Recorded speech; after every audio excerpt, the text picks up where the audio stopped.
Well, good morning, ladies and gentlemen. This is the Truckers Podcast. I'm your host, Doug from London, Ontario, Canada.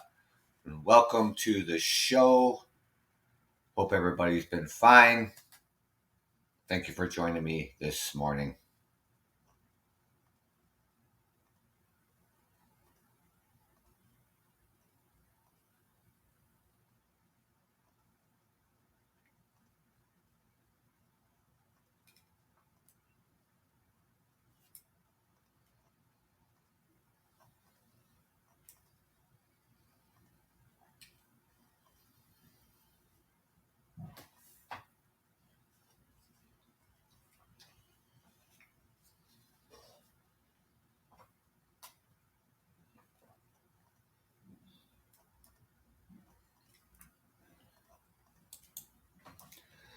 Well, good morning, everybody. This is Saturday.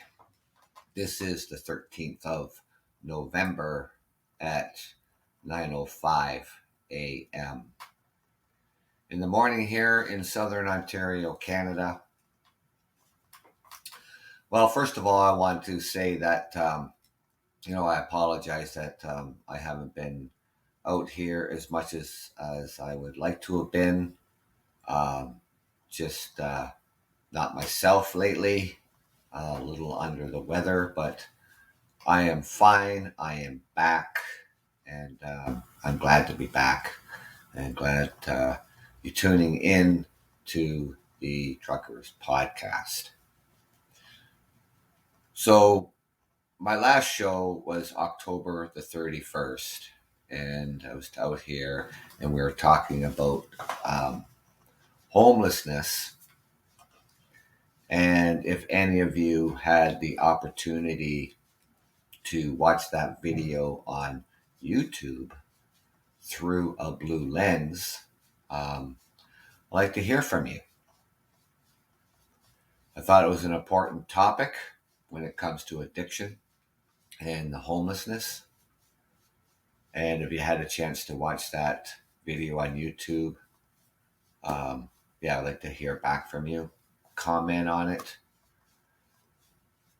Now, the other social issues, that I want to talk about here was poverty. Now,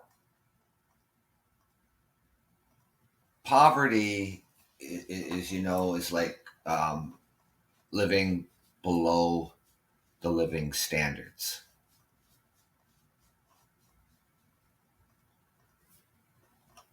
It has been established that poverty and homeless are strongly correlated.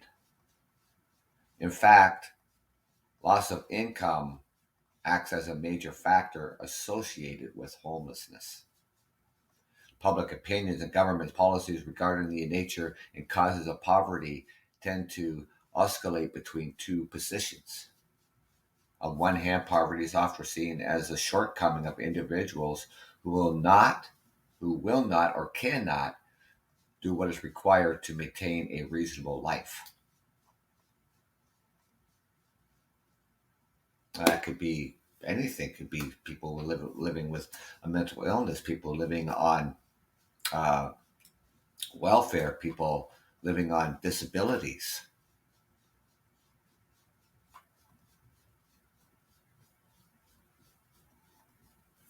Now,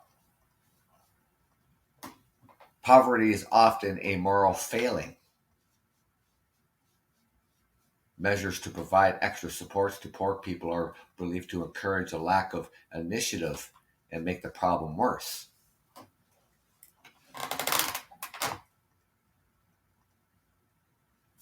Well, here in Canada, we're you could call us a welfare state. Yes, we have a lot of programs. We have a lot of social programs.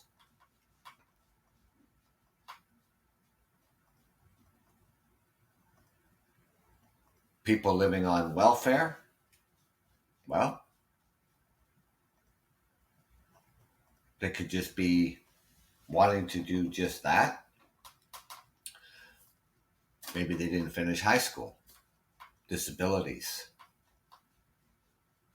in mental illness. All people from walks of life, you know, will get benefits probably at some point in time in their lives. But is the government's doing enough to curb this poverty that we have here in Canada? Social programs. The opposing view that poverty arises mainly from systematic inequities is the economy and society, and largely the result of factors lack of work, low wages, or discrimination beyond the control of individuals. It is generally understood these factors impact some populations more than others. Well, low wages, just recently the Ontario government decided that January the 1st, that minimum wage is going to go up to $15 an hour.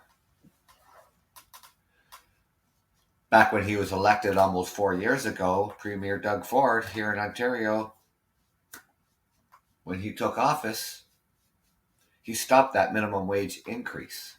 And it's so funny now how he turns around and he does a complete 180 coming in the springtime. We're having a provincial election, and then he says, "Oh, we're going to raise the minimum wage to $15 an hour." Then we have special interest groups whose works on, what is a livable wage.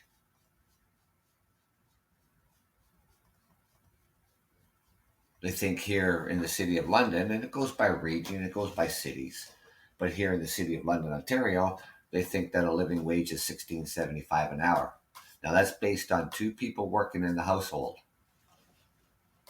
with 2 children. Thank you for joining me this morning here on the Truckers Podcast. I'm your host, Doug. I've been off the air for, I guess a couple of weeks now. Last show that I did was October the 31st. Due to things beyond my control, but I'm glad to be back. I'm glad you're joining me here. So this morning, I'm talking about what is poverty. Now,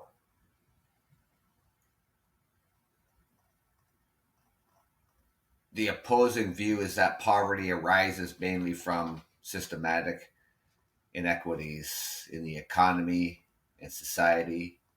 It is largely the result of factors of that are lack of work, low wages, or discrimination beyond the control of the individuals. Now, before you came on the show here, I was talking about basically, low wages. Right now, the minimum wage here in Ontario, Canada is $14.35 an hour. An increase is coming January the 1st to $15 an hour. Now, our premier here in Ontario opposed that back when he was elected almost 4 years ago. He blocked it when he became premier because it was going to go up like 4 years ago to $15 an hour for minimum wage. And now he decides, not just long ago, because an election's coming up in the springtime, that he's going to raise the minimum wage to $15 an hour. He's hypocritical, is what he is. First, he doesn't want to do it. And now coming springtime, that his job is on the line, whether he's going to get reelected or not as Premier of Ontario, to raise the minimum wage to $15 an hour. And that's right across the board. And that's even servers in restaurants. Because generally their wages are a little bit different because they get tips. But no, their wages are going to be $15 an hour right across the board. Now, Canada Without Poverty provides a helpful snapshot on the current state of poverty and homelessness in Canada. 1 in 7, or 4.9 million people in Canada, live in poverty. Poverty costs Canada as a whole between $72 billion and $84 billion annually. Low-income families are not only more vulnerable to poor health than those earning a living wage. Now, a living wage, see, when they do the living wage, they'll do it by region, they'll do it by city. You know, the 3 most expensive cities here in Canada to live in is Montreal, Toronto, and Vancouver. Now, they say the living wage in Toronto is about $22.50 an hour. Now, that is based on 2 people working in the household and 2 children, so a family of 4. Here in the city of London, where I reside, they think that the minimum, or the living wage is $16.75 an hour, and again factor in that it's 2 people in the household working with 2 children. That does bring you over the poverty line, and the poverty line is probably around $18,000 a year.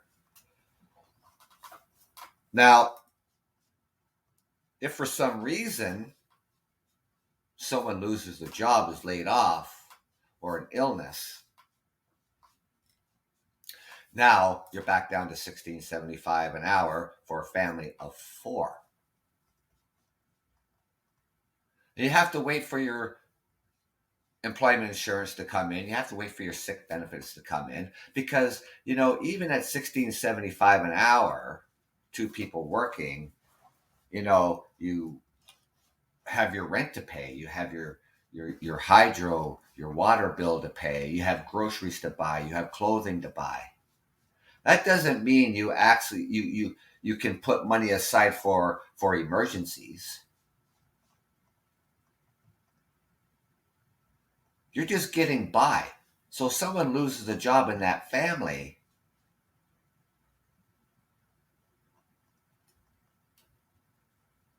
now how are you going to pay your bills until you wait for the other income to come in? And even when employment insurance comes in, it's only 50% or less than what you were earning.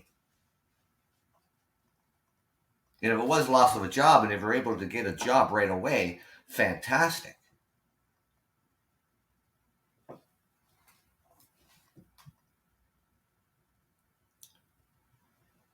Now, for those like earning a living wage, they also use more healthcare resources, because illness can make it harder to get out of poverty. Poverty can lead to sickness because of inadequate housing, poor nutrition, or less access to preventable health care. For example, poverty costs British Columbia 1.2 to 3.8 billion a year in health related costs. Imagine what that costs, you know, when it comes to their cost on their addiction. You know, I was reading an article the other day, and I think it was from beginning of August up till the beginning of November, there's something like 1,600 people overdosed in Vancouver, BC this year. Wonder how much that's costing them. And when it comes to poverty, it's costing them 1.2 to 3.8 billion a year in health related costs between 1980 and 2005. Now this is a little bit old, but it's not going to, you know, it is going to be some difference. But the average earning among the least wealthiest Canadians fell by 20%. Imagine what it is right now. You know, we're like, what are we, 21 months into this pandemic? And how many people have lost their jobs? You think about the low wage earners, the non essential businesses that had to close during this pandemic.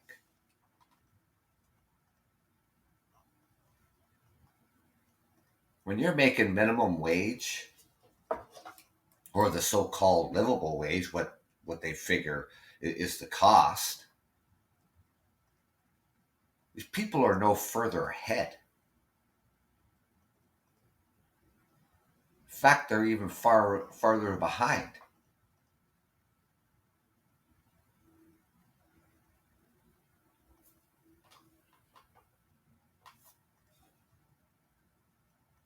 Over the past 25 years, Canada's population has increased by 30%, and yet annual national investment in housing has decreased by 46%. The annual national investment in housing has decreased by 46%. And that's affordable housing. Government today is talking about for the builders, and even up to 30% of that building should be affordable rent. 30%. I mean, how many units can you get in a 15-story building? With 30% should be affordable rent.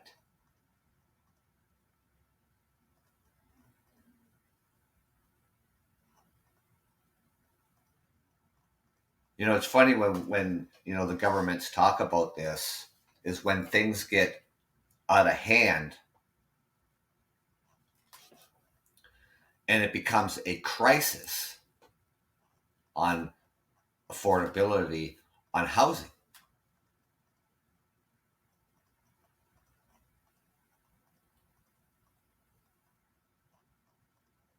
Even jumping from $14.35 an hour to $15 an hour starting January the 1st. That's the minimum the employer has to pay you.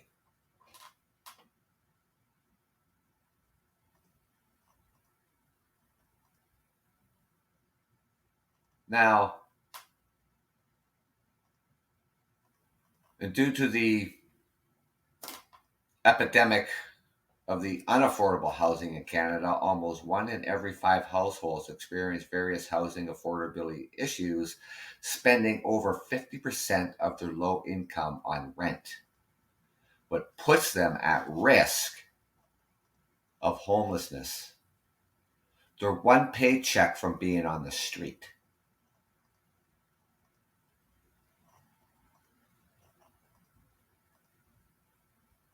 Now, in Toronto, one study found that there were approximately 5,219 people who were homeless.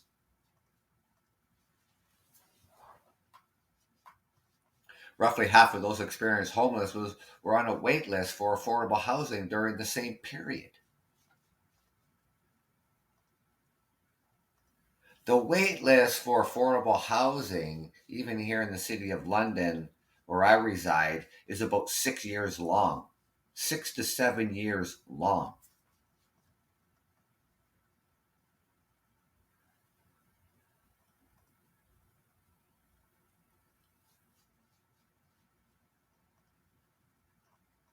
And also, it's estimated that people experience homelessness with a disability or mental illness represent 45% or more of those experiencing homelessness. This could be explained by the fact that the people living with disabilities, both mental and physical, are twice likely to live below the poverty line. You don't get very much money as a single individual. People who, your benefits that you get is less than minimum wage.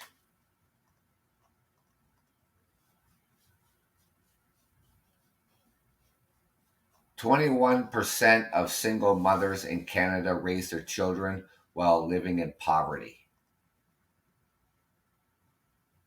where women who work full-time can earn about 72 cents for every dollar earned by men. And in contrast, 7% of single fathers raise their children in poverty. Women parenting on their own enter shelters at twice the rate of two-parent families. Domestic violence. Have to get away, have to go to a shelter. Due to Canada's history of the colonization of Indigenous peoples and their lands, Indigenous peoples are overrepresented amongst those experiencing homelessness in virtually all urban centers in Canada. 1 in 2 status of First Nations children lives in poverty. 1 in 5 racialized families live in poverty in Canada, as opposed to 1 in 20 non-racialized families. Where racialized women living in poverty were almost twice as likely to work in manufacturing jobs than other women living in poverty.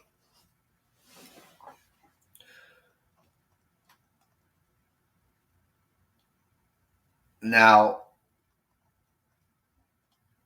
the colonization, with the Indigenous people, when they had the schools back in starting mid 1800s, ran until about 1995, and these children, they were taken from their families and put in residential schools.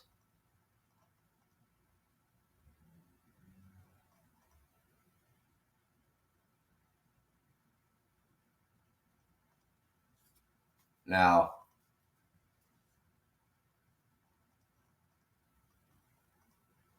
the mental anguish and everything that goes along with it, suppressing a population of a culture,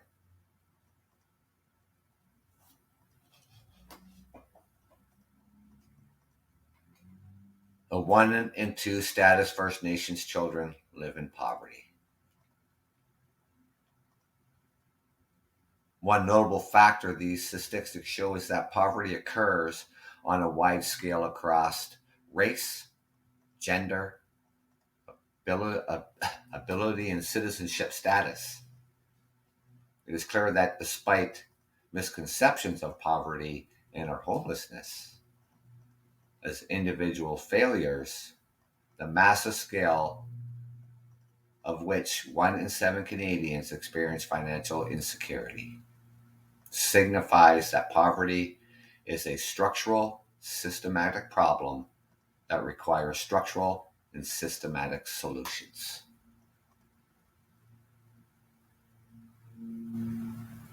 Here in Canada, we've always had poverty. Where's the government been all these decades addressing poverty? 1 in 5 children go hungry. It's unacceptable. One of the richest nations in the world, and you look at the United States, you look at Europe, and other wealthy countries around the world, they have poverty.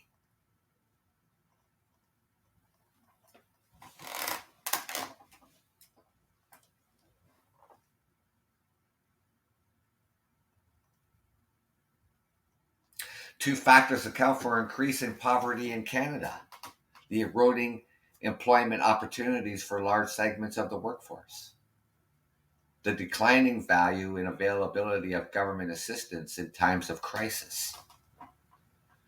People experience poverty are frequently unable to pay for housing, food, childcare, healthcare, and education.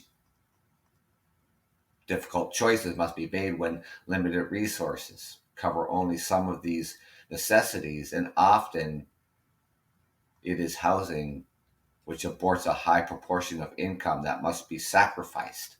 And being able to afford the basic necessities despite working full time at a minimum wage brings forth the concept of a living wage. Imagine you have to make this decision: pay the rent, put food on the table.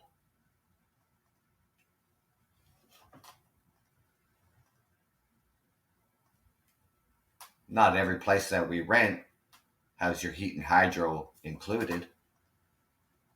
But man, you got to pay to keep the lights on. You have to make a choice between keeping the lights on and putting food on the table.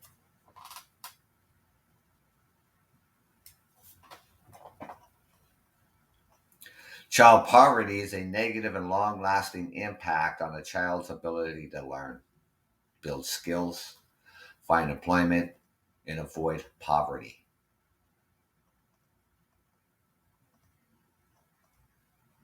When the child is not getting the nutrition that the child needs in the morning time, breakfast.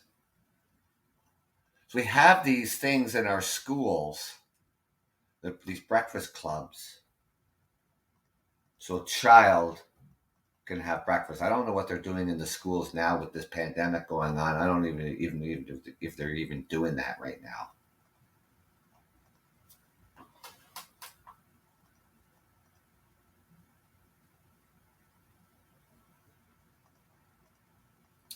And it is well understood that children who experience poverty and lack of educational opportunities often grow up, become adults who experience poverty and low education levels, a lack of healthy food,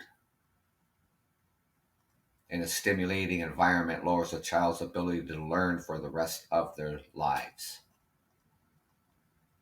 A child's experience during the early years of development, prenatal to 8 years of age, sets a critical foundation for their entire life course. All aspects of early childhood development, including physical, social, emotional, and language cognitive domains.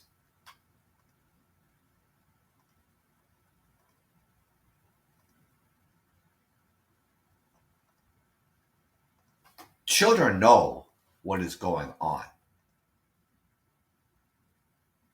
They know this because they're living this. They feel this. Their self esteem.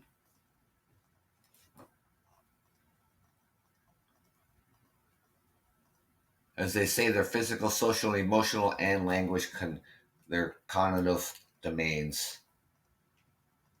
influence basic learning, school success, economic participation, social, and health. The environments where children grow up, live, and learn with parents, caregivers, families, and teachers have the most significant impact on their development.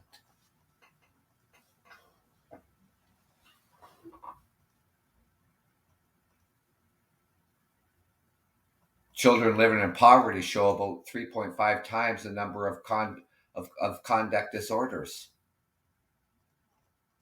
almost twice the chronic illness, and twice the rate of school problems. Hyperactivity and emotional disorders as children who don't experience poverty. And then children that live in poverty often suffer from iron deficiencies, which lead to difficulties in cognitive development. They also have such health, social, and cognitive disadvantages compared to other children. They are generally less equipped socially, emotionally, and physically.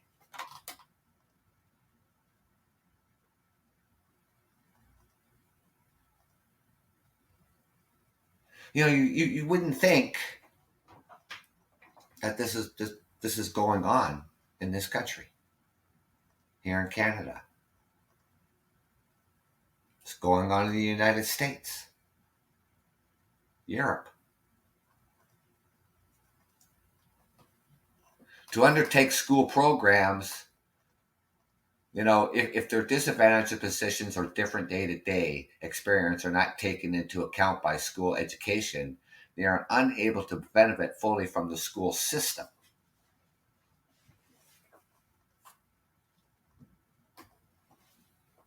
Now, when we talk about living wages versus minimum wage,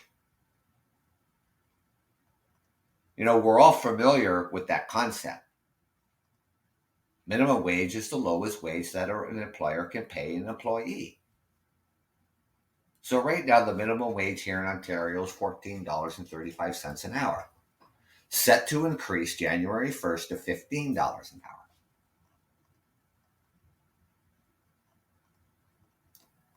The minimum wage is set by the provinces and territories based on economic conditions, cost of living, with many other factors. Well, the cost of living, well, we're going to see, we're seeing this. People are already seeing this when they're going grocery shopping. Cost of food is going up.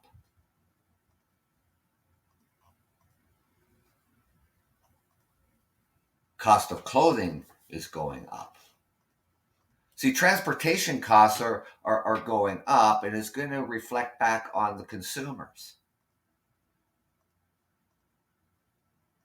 Fuel is on an increase.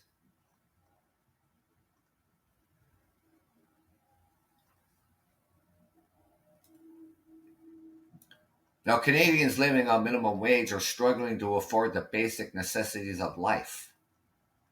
Essentially, increased cost of living such as rent, gas prices, utilities, and others have dramatically outpaced increase in wages.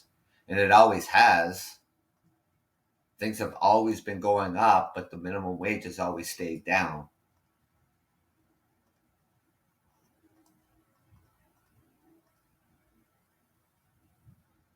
A living wage would provide an increase that considers the actual cost of living in a Pacific community. Well, Pacific community. Well, see, let's compare London to Toronto. Now, Toronto is the largest city, most expensive city, I think, to live in. For a one-bedroom apartment, I think it ranges anywhere from $1,500 to $1,800 a month for a one-bedroom. Two bedrooms are over $2,000. And depending on where you want to live in the city of Toronto, one bedroom would run 18 to 2,000. Here in the city of London, a one bedroom apartment is about $950 to $1,000.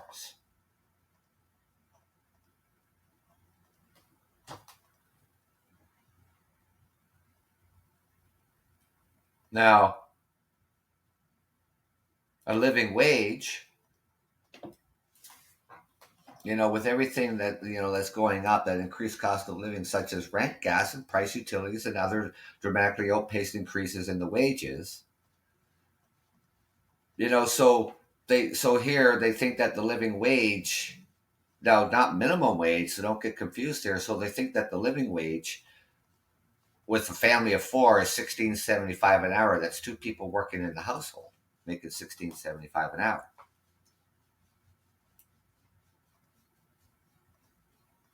The living wage would provide an income that considers the actual cost of living in a Pacific community. Like I was just saying, that would ensure families could afford the basics such as food, clothing, housing payments, childcare, transportation.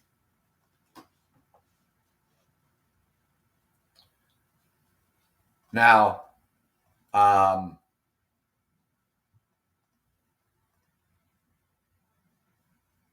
childcare, well, for in October, see, Alberta's wage was increased to $15 an hour. Ontario has also agreed to raise the minimum wage to $15 an hour. That was back in 2019, so it was going to go up then. So when the Progressive Conservative Party won the provincial election, Doug Ford froze the minimum wage at $14.25 an hour.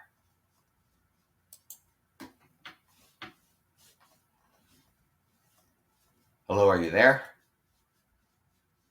I must have missed you. Now, he froze that. So it stayed at $14 an hour back in 2019. And like I said earlier, he now decides, just recently, that he's going to increase the minimum wage from $14.35 an hour to $15 an hour starting January the 1st. We have a spring election coming. You put two to two together. The increase for a living wage is not only happening here in Canada, but the United States, the United Kingdom, as well as signaling the international outcry. The demand for a living wage simply highlights the fact that the minimum wage fails to approximate the basic expense of individuals and families, pushing them into a state of poverty and financial insecurity.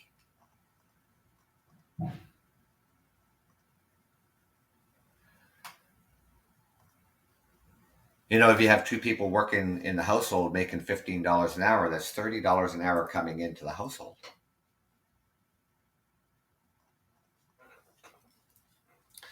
That's going to get you your basic things that you need to do. Is pay your rent, buy your groceries, buy some clothing.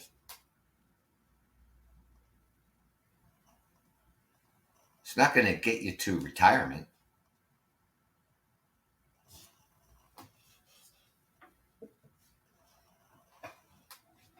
You know, a living wage is calculated based on the family of four with both parents working full time. 37.5 hours a week does not cover finances needed to owning a home, saving accounts, or paying off debts. Living wages would also vary from each community at the cost of living in Toronto. They say the cost of living in Toronto, the living wage is $18.52. Others are saying there should be $23 an hour living wage. And for instance, with the far more than further west or southwest Windsor, Ontario, they think that the living wage there is $14.15 an hour. Who sits around and figures this out? Who does this? They actually think that people can live on this? Just to get by with the basics.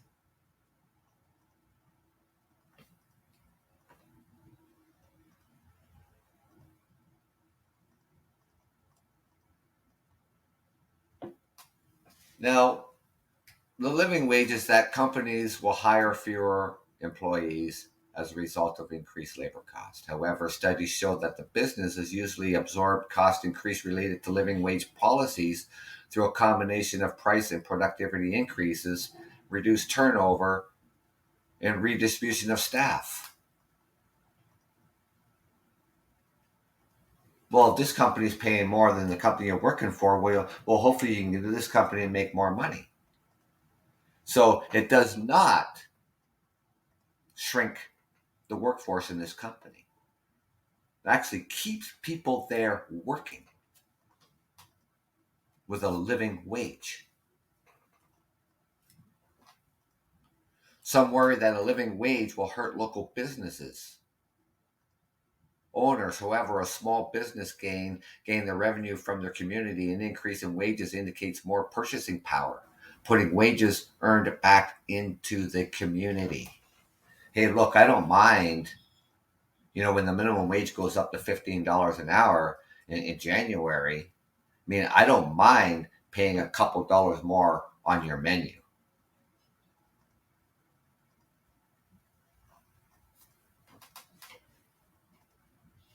Others argue if the wages go up, prices go up. However, there is no correlation between the two, as costs rise all the time without workers receiving a pay increase.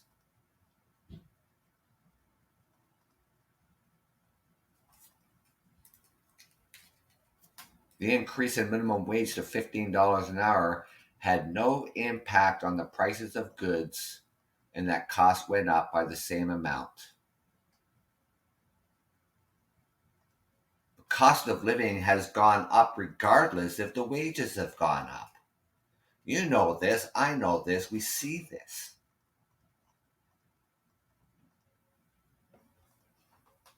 Cost of bumping up the wage to $15 or $16 or $17 does not impact the increase. Cost of living has always been on the rise. Wages have always stayed below.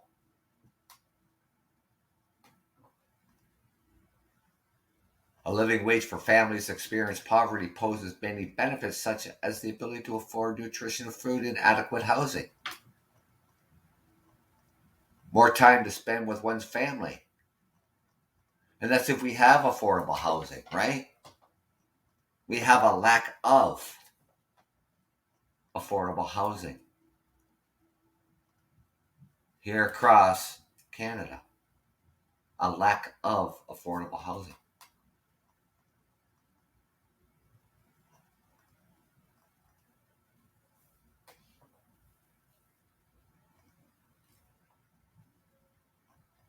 And when it comes to employment, despite the multiple benefits of a living wage, especially to those already earning a minimum wage, these benefits would not be accessible to those who face difficulties in gaining employment altogether.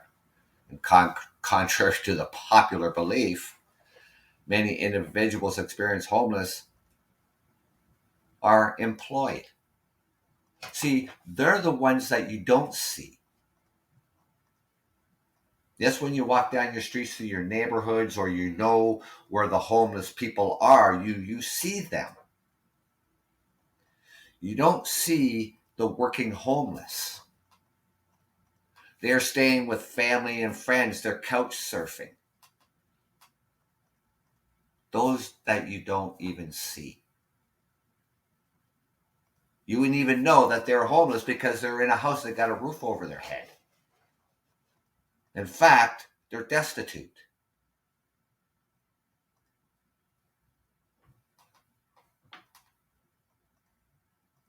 And many individuals experiencing homeless, like I said, are employed. One study found that 25% of 3.5 million Americans experience homelessness have jobs.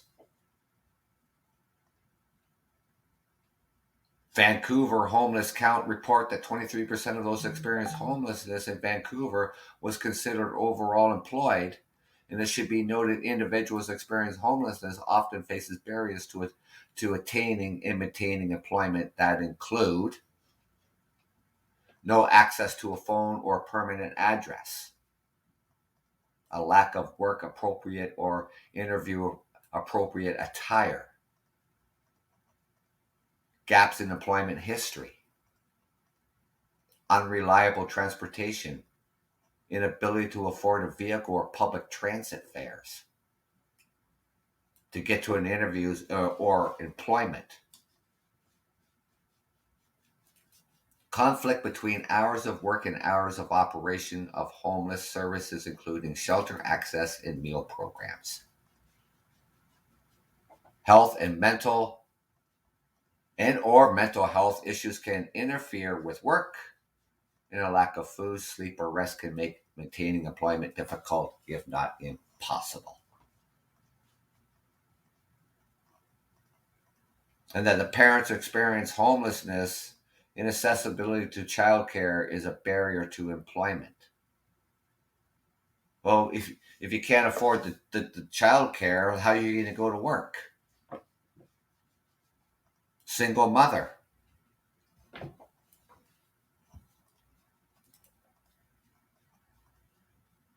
The study also found that along with overall reluctance to hire individuals who have or experience homelessness, stereotypes surrounding homelessness cast considerable doubts on the ability for individuals experience homelessness to obtain or retain employment.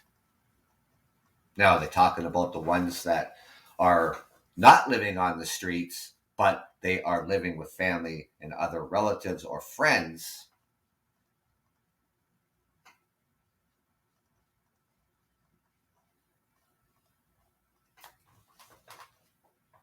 And it's also important to note that individuals experiencing homeless are not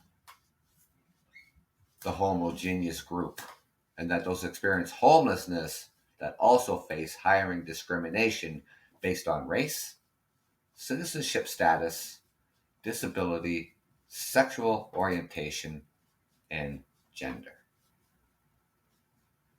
You wouldn't think that there'd be discrimination like that to get a job. What does it matter about race?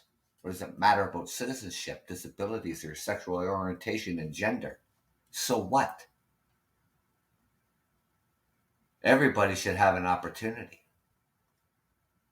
They're not going to tell you, when it comes to hiring people, I'm not going to tell you because of your disability or sexual orientation or your gender that you didn't get the job. They just say, someone was more qualified.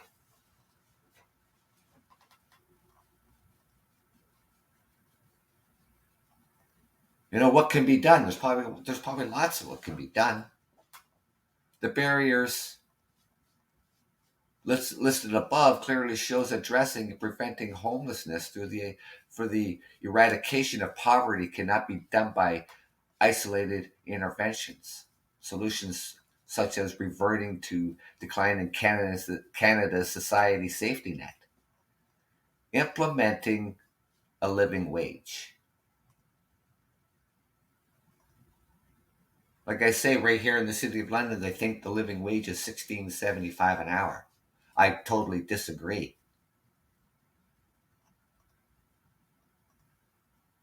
It should be at least $19 to $20 living wage for the city that I reside in.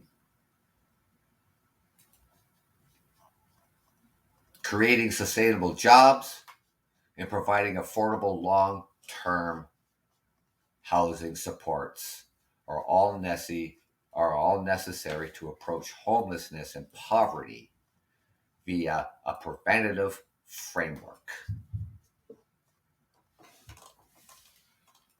Lots of people work in social services.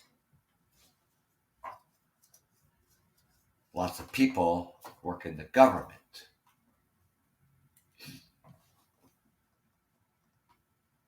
In order for some of these services to be working, nonprofit services out there. But that all comes from the government. Then we have our social ministers in government think they have all the answers.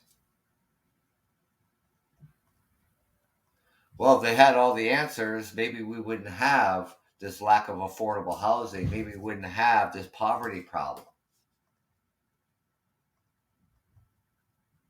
Minimum wage has never increased to the cost of living, ever.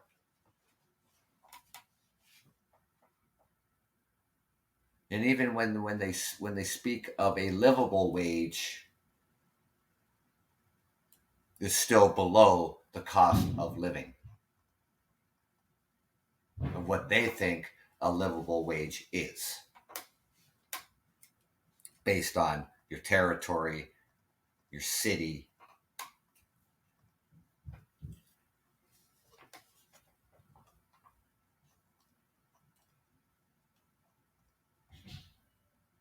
Now,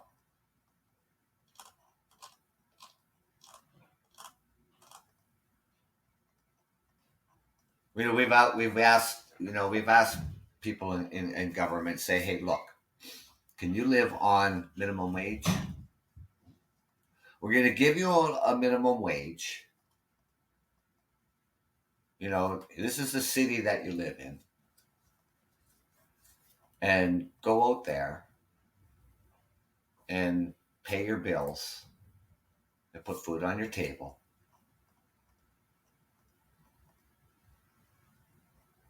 And you do this for a couple months. And then you come back to me and say, can't do it. And then do it on the living wage that these people think that the living wage can work.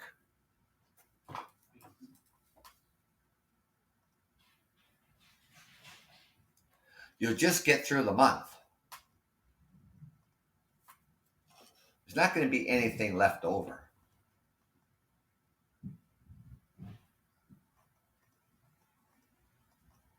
That's not a living wage. A living wage is that you have something left over at the end of the month. A living wage it would be living paycheck to paycheck. And that's it. Nothing more.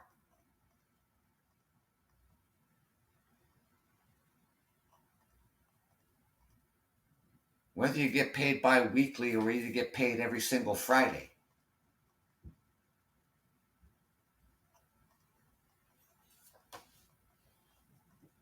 You might have enough for a treat to order out a pizza for the family.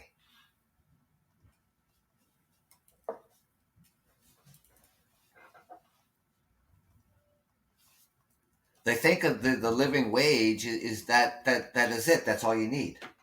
You don't need any more than a living wage. Why do you need more than that?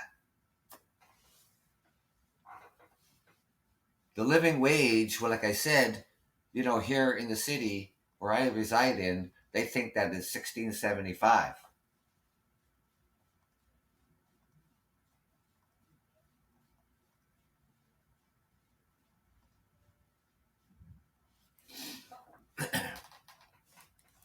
Well, you know, I mean, everybody likes working, right? Because it does put money in your pocket. You know, of course, the government, they got to take taxes off your paycheck. I mean, that's how you have social services and things that you have, right?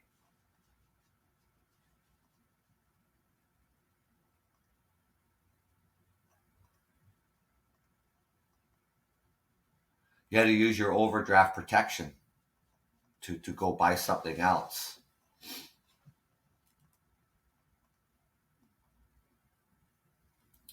You know, generally, you know, when it comes to wages, you know, for an example, I probably off every paycheck, I probably lose about 28%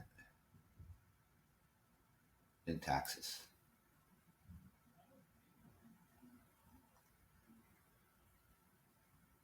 That comes off the top, about 28%. That's a lot of taxes.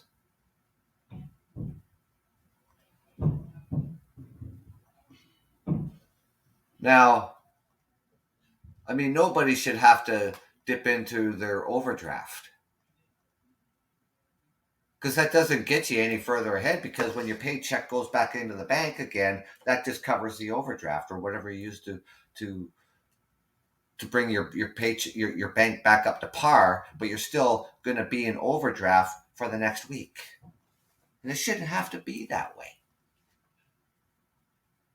And if you can even get overdraft protection, banks, I mean, they look at overdraft protection as credit. Oh no, you got poor credit, we can't give you overdraft protection.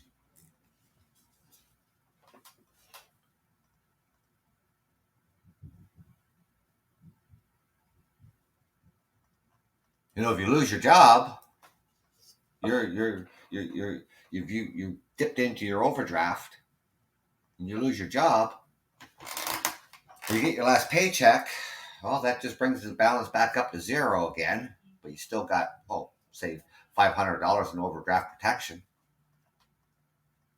until your EI comes in or something comes in or you land another job the very next day.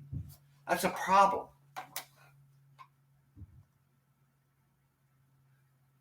Like I said, the living wage is still below the cost of living.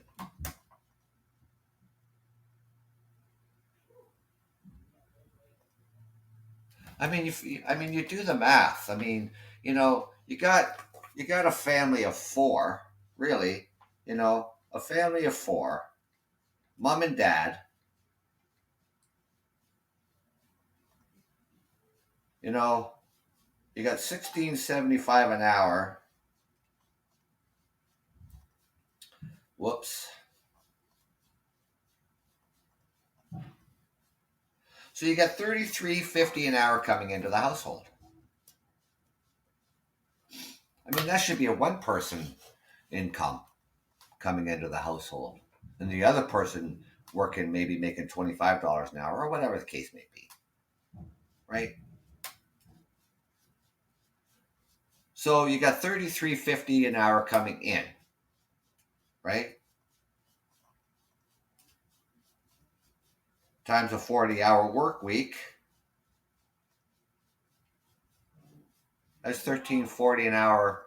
That's 1340 a week. Now you got to take the taxes off of that. So you're probably looking at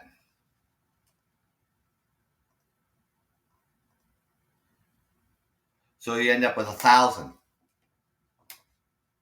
This is all after taxes. $1,000. So you got $4,000 coming in every month, right? After tax.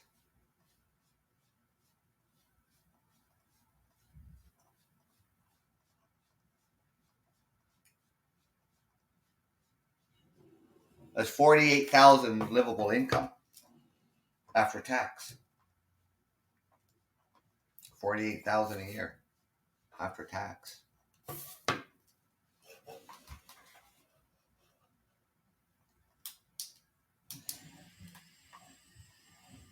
After you pay all your rent, you buy all your food, your clothing for your kids. What about the kids' activities? Is it going to get you a holiday?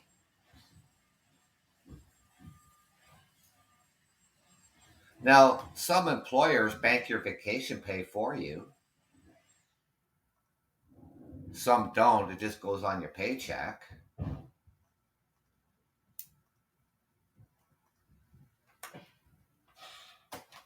To take 1 week off a year to go wherever you want to go, whether you take it off in the wintertime to go to somewhere sunny and warm, or you take it in the summertime just to go to the campsite or your trailer or wherever you're going to go.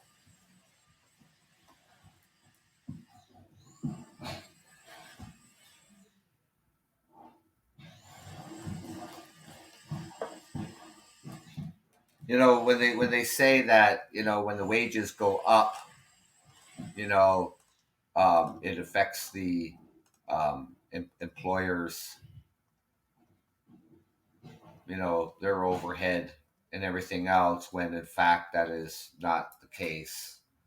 And then it puts more money back into the economy because it puts more money into your pocket. Productivity increases. Everybody's happy.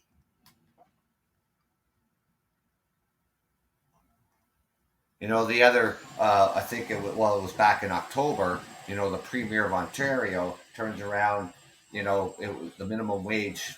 So the minimum wage, 14.25 an hour. So people who are going to be making minimum wage, he gives them a 10-cent raise to 14.35 an hour. What a slap in the face that is.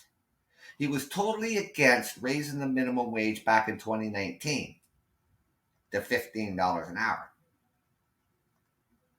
And now,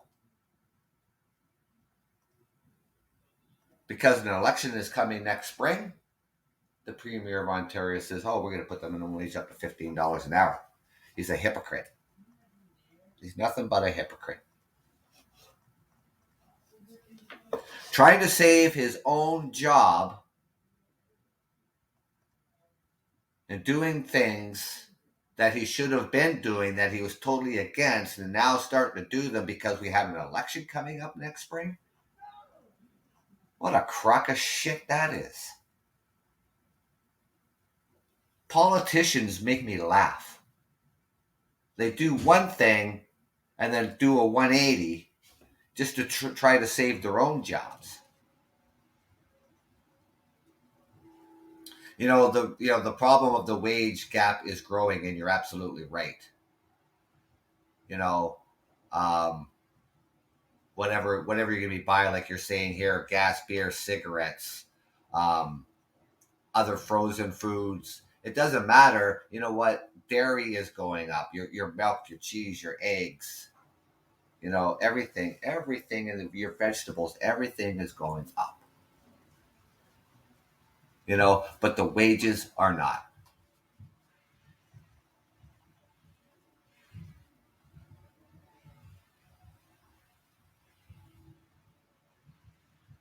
It's ridiculous. You know that. I mean, we can't control the prices, right? We can't control what's going on in the markets. Here in Canada, the Prime Minister of Canada, it imposes a carbon tax on all provinces, which increased, our gas fivefold, maybe even tenfold. It's costing me probably an extra $15 a week in gas right now. Doesn't sound like a lot of money though. $15 a week. That's $60 more a month. Yeah, that cuts into the bottom line. Never mind going to the grocery store and you see the increase.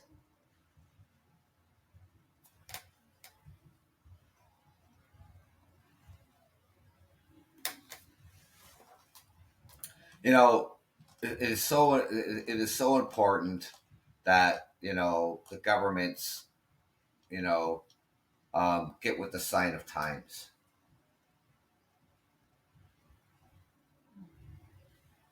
Now, yeah, if the employer is going to pay you more money, that's a good thing.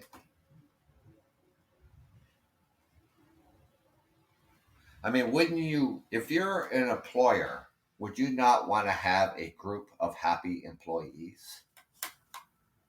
Or would you rather have a group of employees coming in struggling every single day, miserable every single day, because they're just scraping by? And they got to come in there Monday to Friday and put up the orders or do what they got to do. And at the end of the day, they feel they haven't accomplished a damn thing. Or would you rather have your employees come in there singing, I ho, off to work we go, and really happy about it because now at the end of the month, they have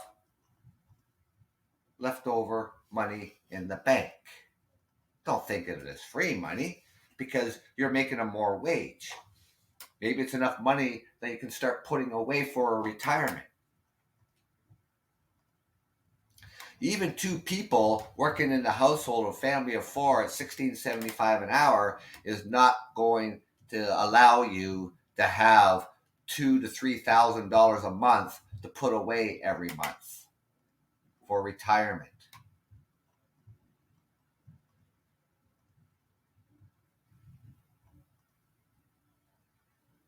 As soon as you're done college or university or whatever you're going to be doing in your life, if you could start saving money at the age of 25, for the next 30 years, you got to be making more than what they think what a living wage is.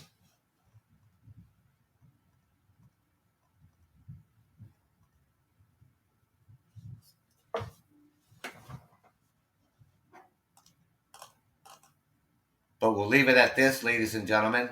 So kind of puts things in, maybe hopefully puts things into perspective when it comes to poverty. Canada, we're one of the richest countries in the world. United States and others.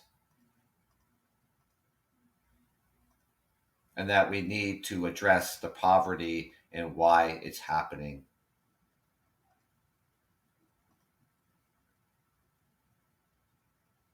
Because it's not going away anytime soon. And it's going to repeat itself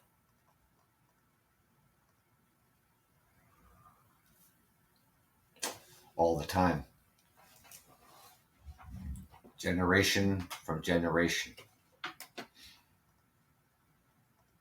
Thank you for taking the time out this Saturday morning here on the Truckers Podcast.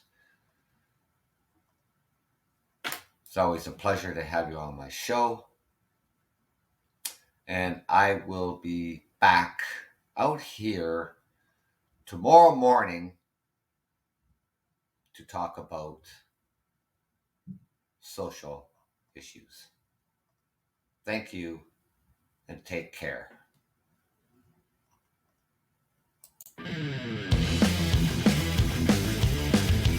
This is the Truckers Podcast. I'm your host, Doug, from London, Ontario, Canada. Enjoy your weekend, everybody. Be safe.